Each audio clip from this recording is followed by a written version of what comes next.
अगर आप इस स्टोरी अर्थात कहानी को फील करना चाहते हैं तो कृपया ईयरफोन और हेडफोन का यूज करें। चलिए शुरू करते हैं। प्रेमचंद के फटे जूते पाठ का सारांश।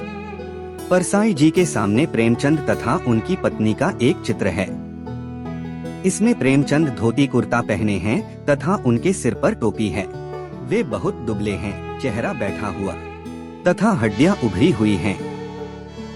चित्र को देखने से ही पता चल रहा है कि वे निर्धनता में जी रहे हैं। वे कैनवस के जूते पहने हैं जो बिल्कुल फट चुके हैं, जिसके कारण ढंग से बंध नहीं पा रहे हैं और बाएं पैर की उंगलियां दिख रही हैं। उनकी ऐसी हालत देखकर लेखक को चिंता हो रही है कि यदि उनकी फोटो खिंचाते समय ऐसी हालत है तो वास्तविक जीवन में उनकी क्या हालत रही होगी।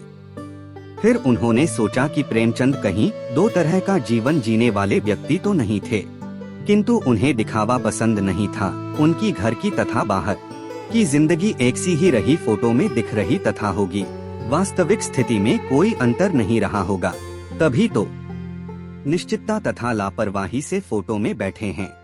वे सादा जीवन उच्च विचार रखने में विश्वास रखते थे, अतः गरीबी से दुखी नहीं थे। प्रेमचंद जी के चेहरे पर एक व्यंग्य भरी मुस्कान देखकर लेखक परेशान हैं। वह सोचते हैं कि प्रेमचंद ने फटे जूतों में फोटो खिंचवाने से मना क्यों नहीं किया। फिर लेखक को लगा कि शायद उनकी पत्नी ने जोर दिया होगा, इसलिए उन्होंने फटे जूते में ही फोटो खिंचा लिया होगा। लेखक प्रेमचंद की इस दुर्दशा पर रोना चाहते हैं, किंतु उनकी आंखों के दर्द भरे व्यंग्य ने उन्हें रोने से रोक दिया। लेखक कहते हैं कि मेरा भी तो जूता फट गया है, किंतु वह ऊपर से तो ठीक है। मैं पर्दे का पूरी तरह से ध्यान रखता हूँ। मैं अपनी उंगली को बाहर नहीं निकलने देता। मैं इस तरह फटा जूता पहनकर फोटो तो कभी नहीं खींचवाता। लेखक प्रेमचंद की व्यंग्य भरी मुस्कान देखकर आश्चर्यचकित हैं। वे सोच रहे हैं कि इस व्यंग्य भरी मुस्कान का आखिर क्या मतलब हो सकता है। क्या उनके साथ कोई हादसा हो गया, या होरी का गोदान हो गया, या हल्कू किसान के खेत को नील गायों ने चर लिया है, या माधो ने अपनी पत्नी के कफन को बेचकर शराब पी ली है, या महाजन के तगादे से बचने के लिए प्रेमचंद काटकर घर जाना पड़ा है, जिससे उनका जूता घिस गया है।